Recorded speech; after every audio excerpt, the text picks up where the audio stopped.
Ella debía entregar unos documentos, firmar un contrato y aprender a doblar sábanas sin dejar una arruga.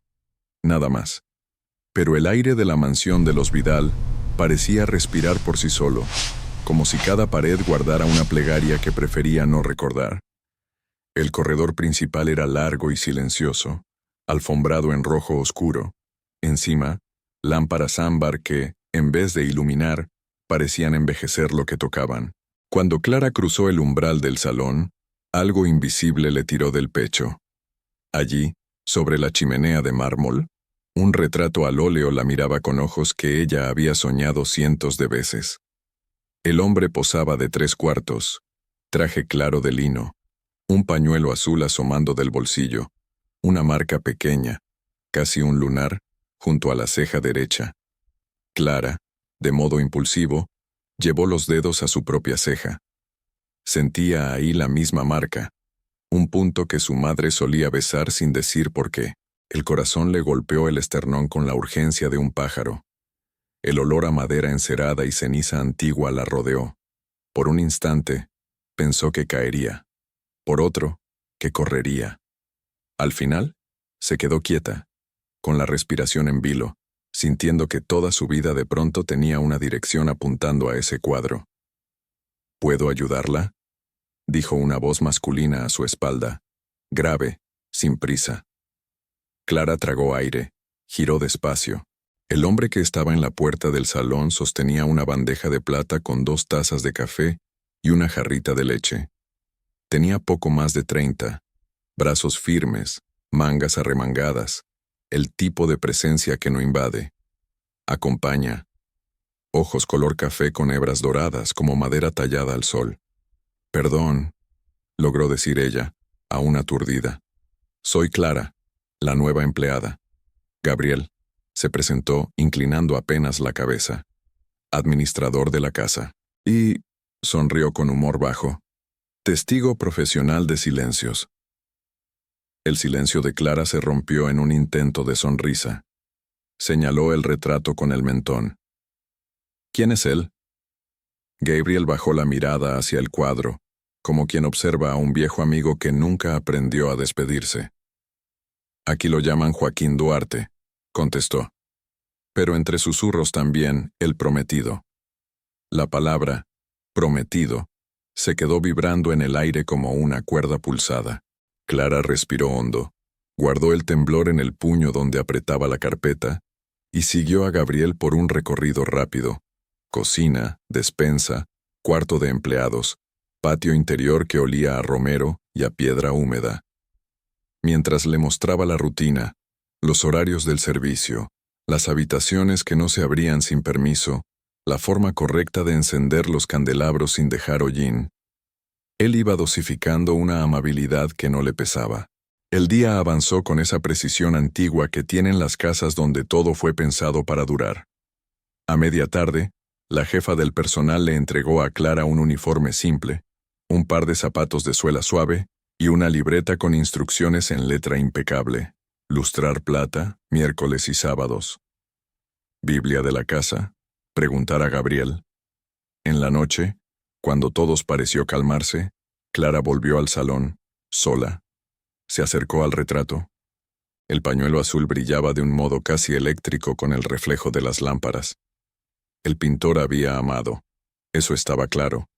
Solo se pinta una boca con ese cuidado cuando uno conoce la respiración a la que pertenece. «No deberías quedarte sola aquí tan tarde», dijo Gabriel apareciendo otra vez, sosteniendo ahora 2 tazas de té. «No estoy sola», dijo Clara, apenas consciente de lo que decía. «Él parece mirarme». Gabriel le tendió una taza. «A esta hora siempre lo hace». Repasaron con el silencio. Luego, como quien mueve una pieza para probar el tablero, Clara preguntó, «¿Qué pasó con él?» «Desapareció», respondió Gabriel, apoyándose en la repisa de la chimenea. «Eso dicen». El día en que se iba a anunciar su compromiso con la hija menor de doña Elena, se esfumó.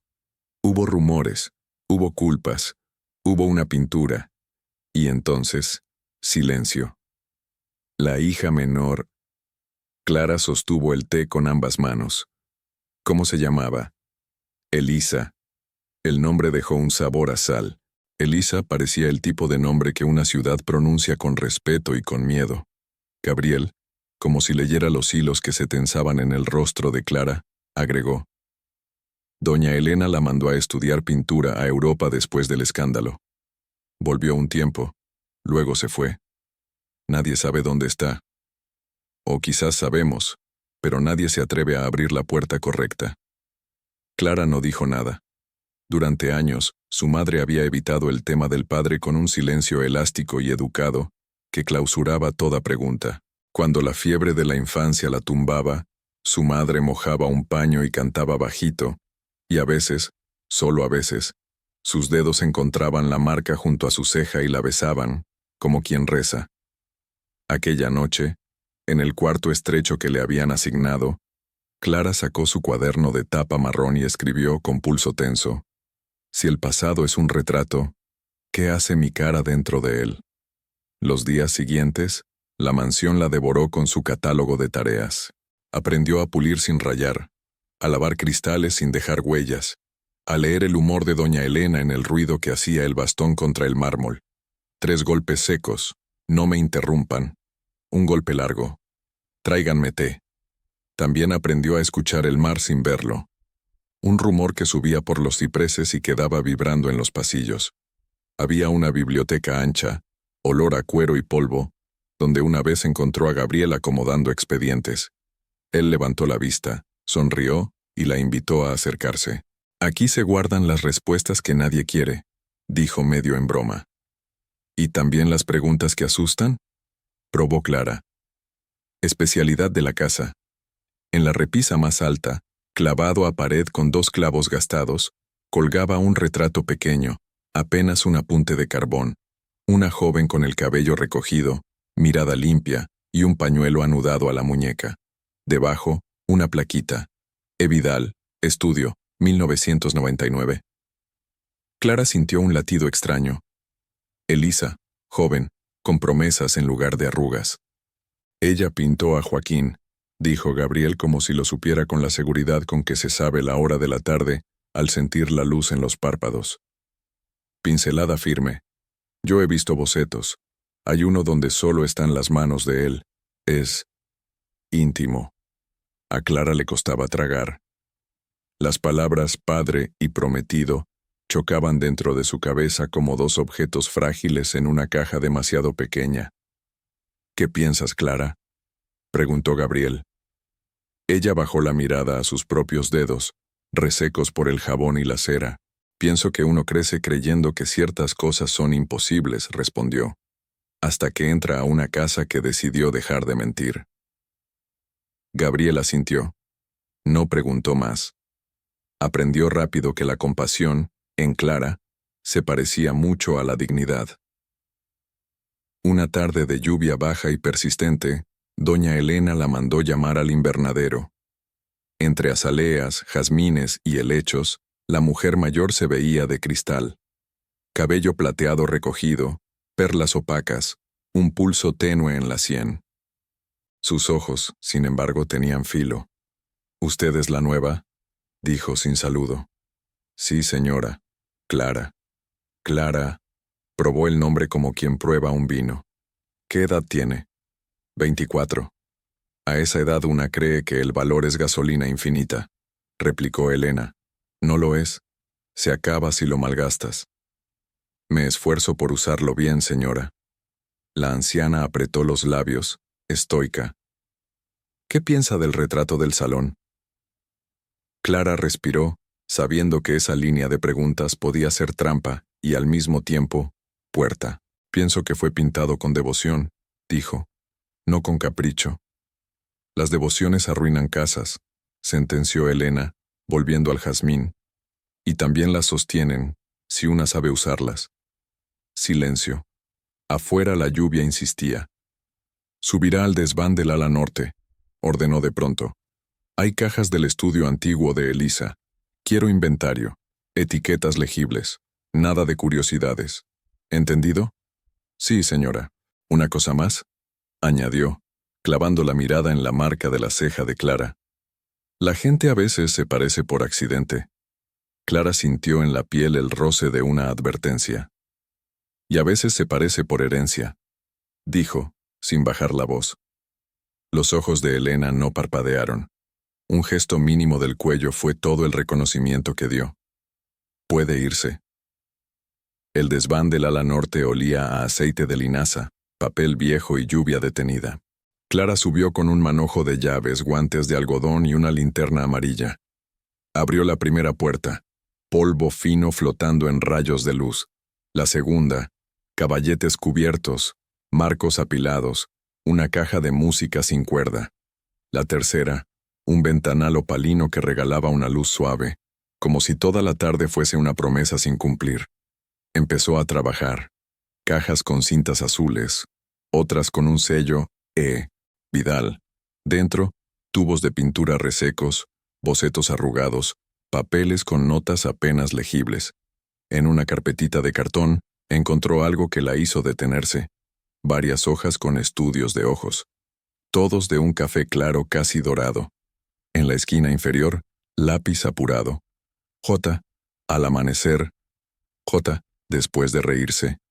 En otra hoja, solo manos. Dedos largos, un lunar en el dorso, líneas de trabajo. Había ternura en esas manos dibujadas.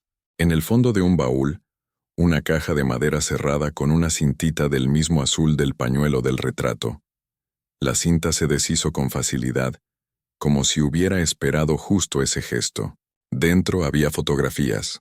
En una, el salón convertido en pequeño auditorio, un piano negro y sillas en fila. En otra, Elisa joven al aire libre, cabello suelto y manchas de pintura en los dedos.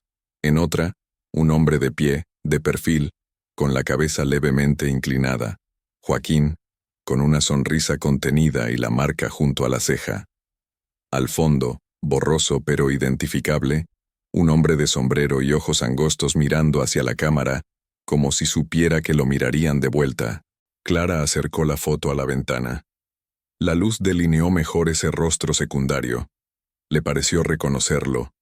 Silas, el mayordomo de la finca contigua, el hombre que venía a veces a supervisar las podas y que siempre saludaba con un «Buenos días, niña», como si cada mañana fuese la primera. Continuó.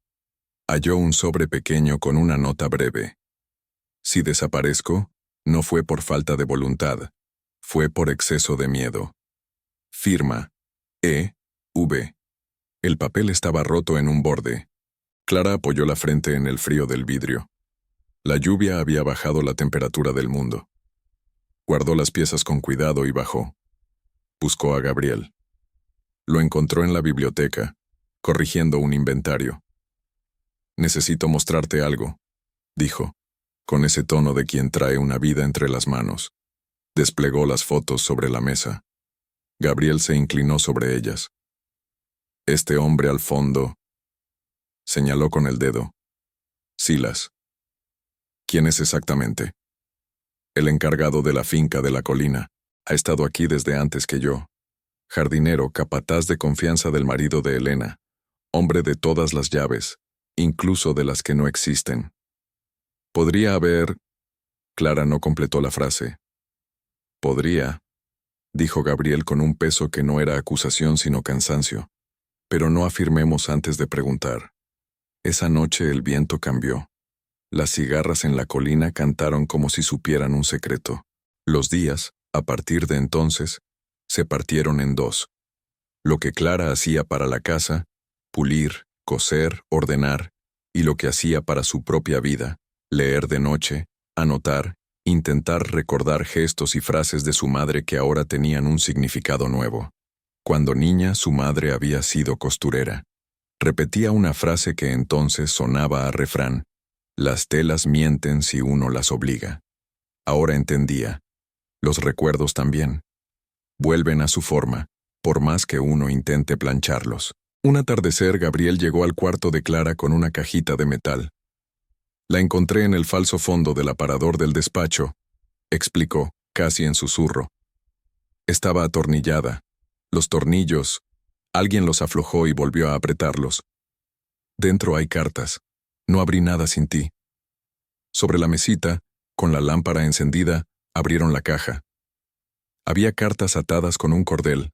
El papel olía a tiempo. Clara deshizo el nudo.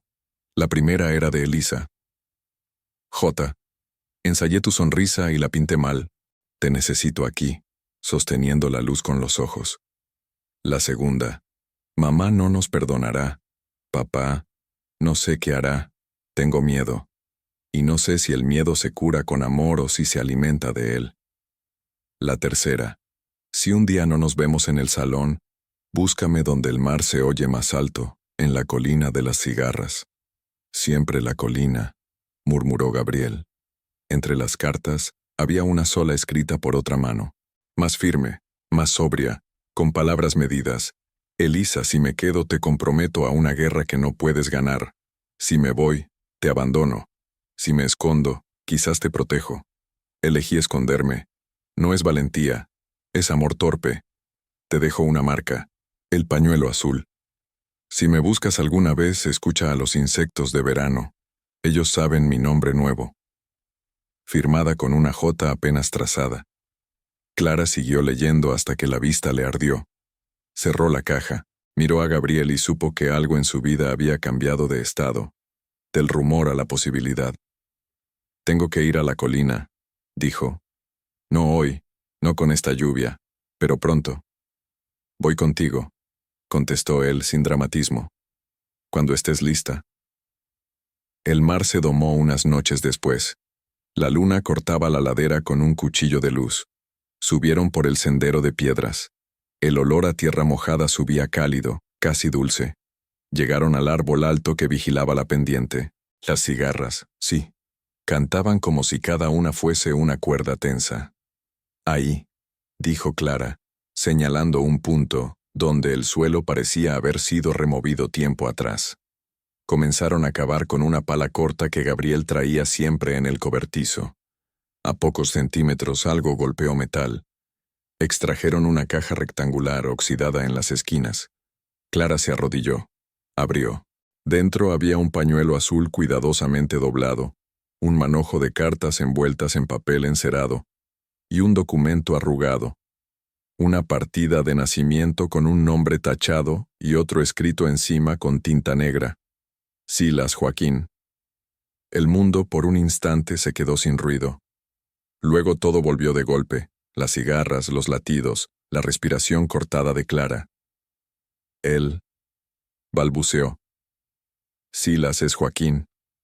Gabriel se sentó en la hierba. Había sorpresa en su cara, sí, pero también una rara paz que a veces sigue a la verdad, por muy duro que sea el golpe. Se escondió a la vista de todos, dijo. Y si lo hizo, fue por miedo, o por amor, o por ambas cosas. Clara tomó el pañuelo y lo apretó contra el pecho. Sintió que temblaba. Sintió también que algo de su propia vida encajaba por fin. Quiero verlo, dijo. Pero no así, no acusándolo. Quiero escucharlo. Quiero entender. Te acompaño, dijo Gabriel. Hoy no, mañana, con la luz. Silas vivía en una casita detrás del vivero, pared de madera y techo de zinc. Una hamaca en el porche, macetas con albahaca y menta. A la mañana siguiente, Clara se presentó con la caja de la colina en las manos. Silas estaba sentado, limpiando una tijera de podar con un trapo. Al verla sonrió. Señorita Clara, saludó. Hoy las rosas abrieron temprano. El frío las aprieta y ellas se apuran. Clara no pudo sostener por más tiempo el rodeo de las palabras. Necesito hablar con usted, dijo, sobre la colina. Sobre esto. Apoyó la caja en la mesa de madera. Silas miró primero la caja, después su rostro. Sus ojos, acostumbrados a medir el tiempo en estaciones, no tenían prisa para asustarse. Abrió. Vio el pañuelo. Lo tocó como quien toca un pájaro. Vio el documento. Cerró los ojos un instante. Cuando los abrió, el nombre que él había enterrado estaba vivo entre ellos. Yo no soy un buen mentiroso, dijo al cabo. Solo fui un hombre con mucho miedo. Clara respiró hondo. ¿Es usted Joaquín? Él asintió. No rápido, no rotundo.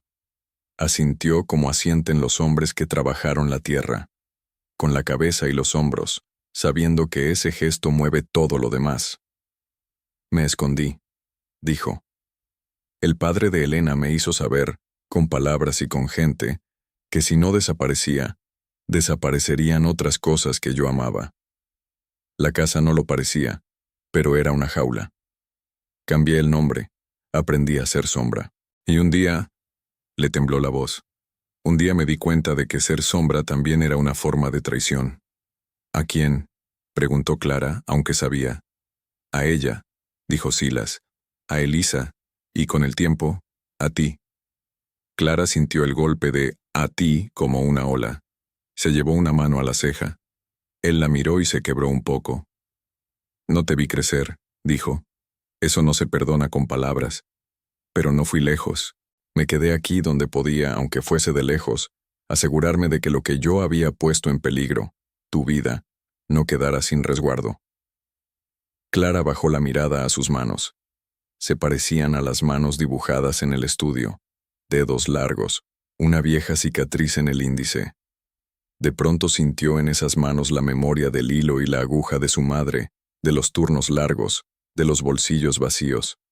Sintió también la ternura con la que Silas hablaba del jardín, de las estaciones.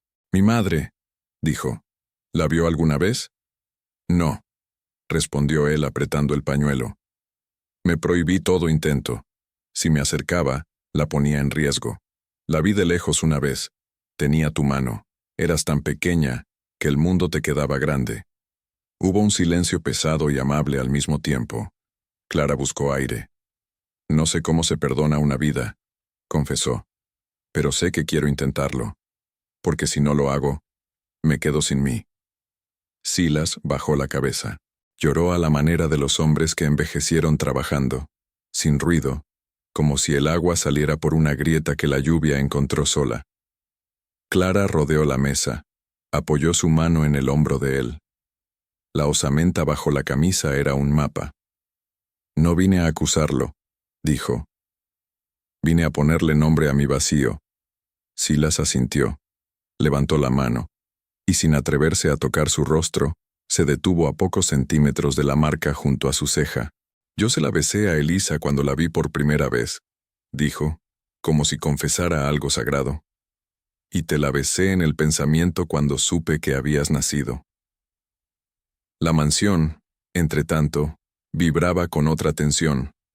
Bianca, la hija mayor de Elena, había regresado con prisa y abogados. Caminaba por los pasillos como quien repasa un guión aprendido, y su presencia alteraba las luces. A los 2 días de la visita de Clara a Silas, estalló algo que todos sabían inminente. Una discusión entre madre e hija que recorrió corredores con ecos de vidrio. «Esto es una locura», gritó Bianca. «¿Volver a abrir el pasado? ¿Para qué? ¿Para que nos devoren? Para que nos dejen vivir», respondió Elena sin subir la voz. «Los papeles, mamá. Los bienes. La prensa. No puedes». «Puedo elegir la verdad», cortó Elena. «Si el precio es alto, lo pago yo». Clara escuchó desde la escalera de servicio. Gabriel apareció a su lado. Le hizo una seña de calma. Ella asintió, aunque todo dentro se le movía como si el mar hubiese decidido vivir en su estómago. Aquella noche, Clara pidió a Gabriel el salón. Apagaron luces, encendieron solo 2 lámparas bajas. Llamó a Silas. Llamó a Elena.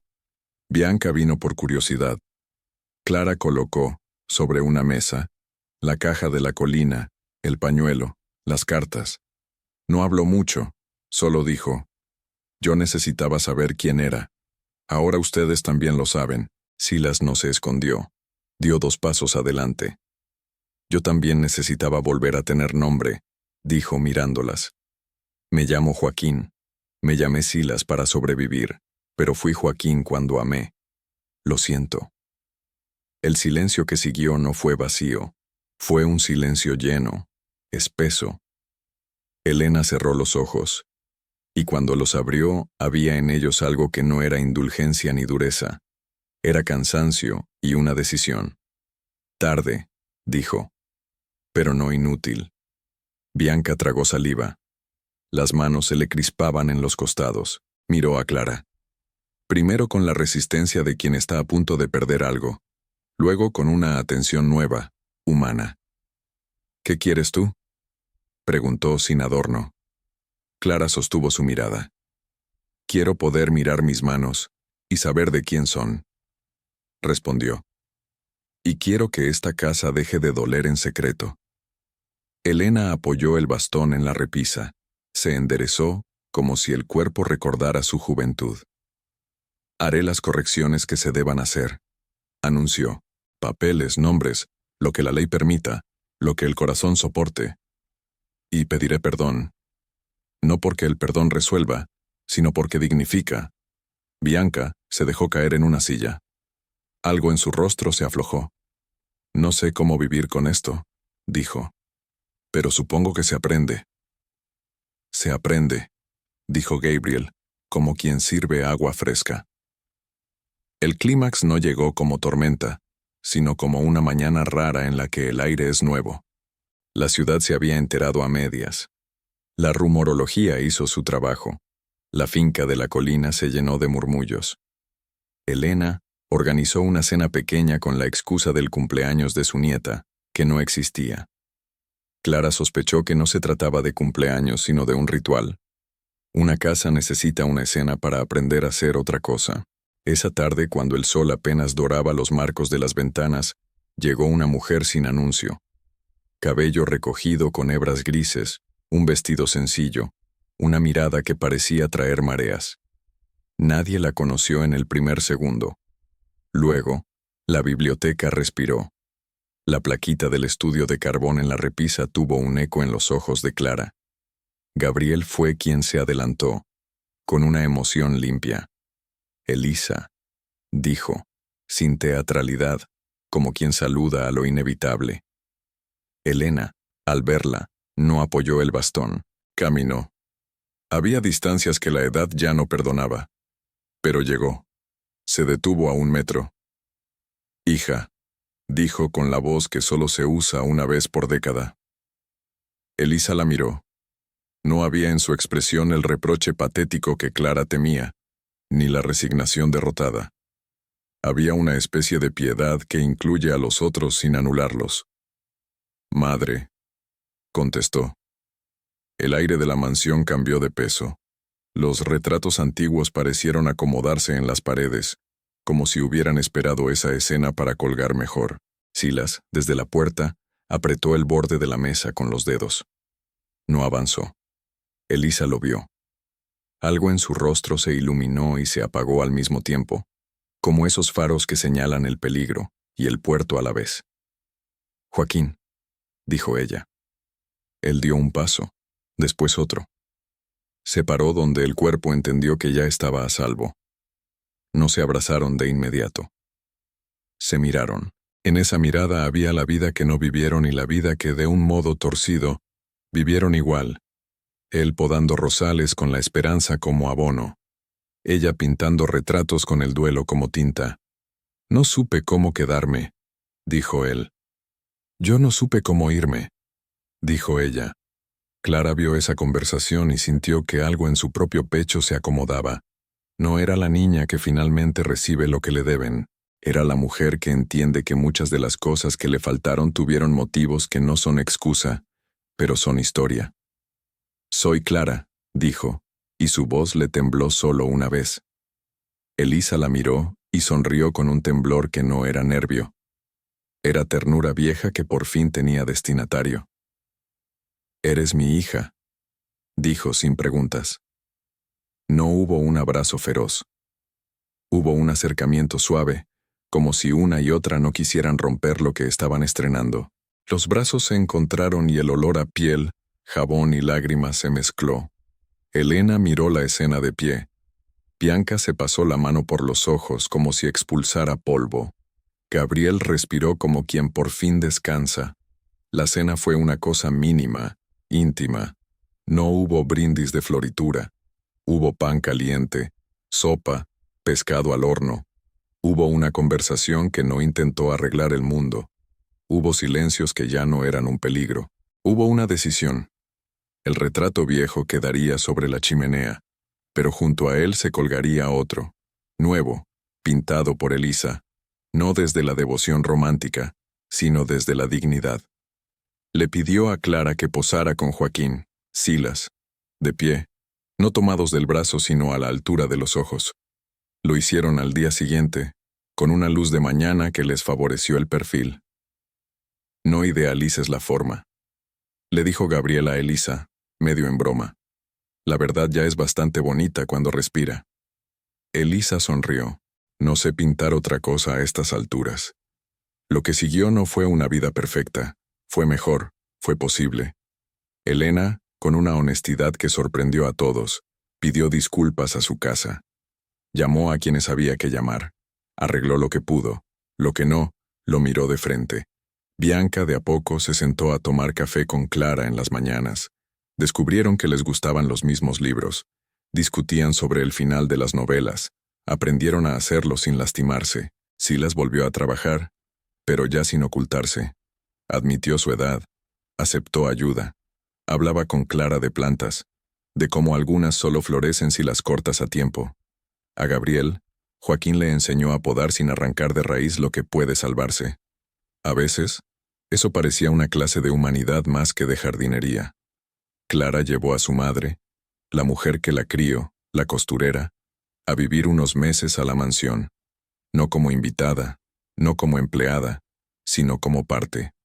Se recuperó un poco. Al ver a Joaquín, no hizo teatro. Se sentaron, hablaron, lloraron de adultos con silencios bien puestos. Ella dijo, yo elegí callar para protegerla. Me equivoqué a veces, la protegí otras. Él respondió, yo elegí esconderme, no siempre por ti, a veces por mí. Perdón. A veces, ese intercambio no necesita testigos. Clara y Gabriel aprendieron su danza, trabajar juntos, resolver problemas pequeños que, en realidad, eran grandes porque hablaban de la vida. Un caño que se atascaba, una gotera, una grieta. A la noche, en la biblioteca, leían en voz alta. O simplemente se quedaban quietos, con el ruido del mar llegando por la ventana como una respiración antigua. No se juraron nada para siempre. Se prometieron mientras seamos verdad. Eso les alcanzó. Eso los sostuvo.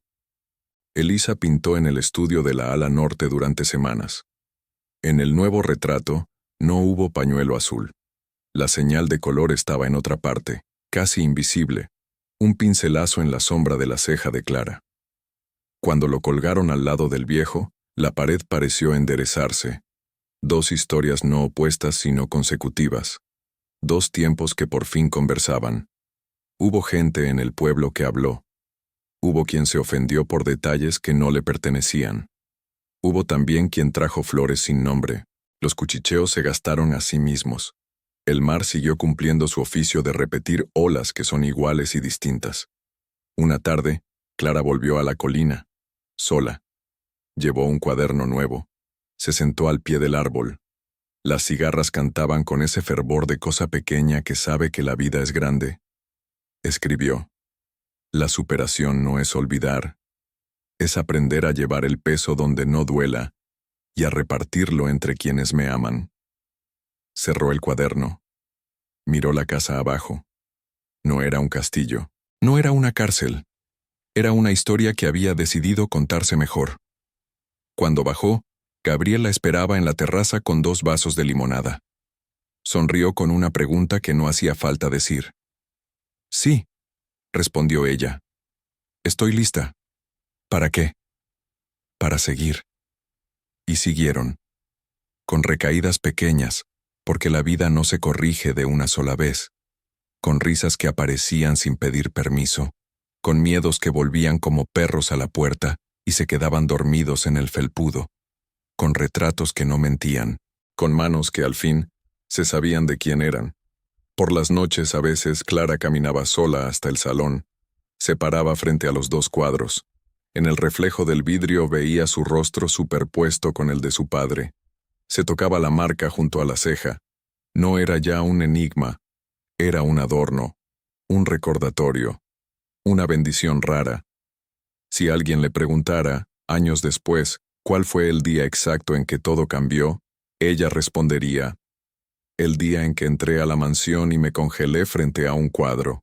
Pero sabría que la verdad empezó antes, cuando una costurera decidió con dolor callar, cuando un hombre pobre eligió con miedo esconderse para no matar el amor, cuando una joven pintora usó un pañuelo azul para no ceder al silencio, y terminó, si es que estas cosas terminan, el día en que esa misma casa, cansada de cargar fantasmas, optó por convertirse en un lugar donde los vivos se reconozcan. Entonces, el reloj antiguo del vestíbulo marcó la hora con un sonido menos severo, como si también hubiera comprendido la lección más sencilla. La hora de la verdad no llega sola. Se la busca, se la nombra, se la sostiene con manos que aprendieron a perdonar. Y la mansión por primera vez en décadas olió a hogar.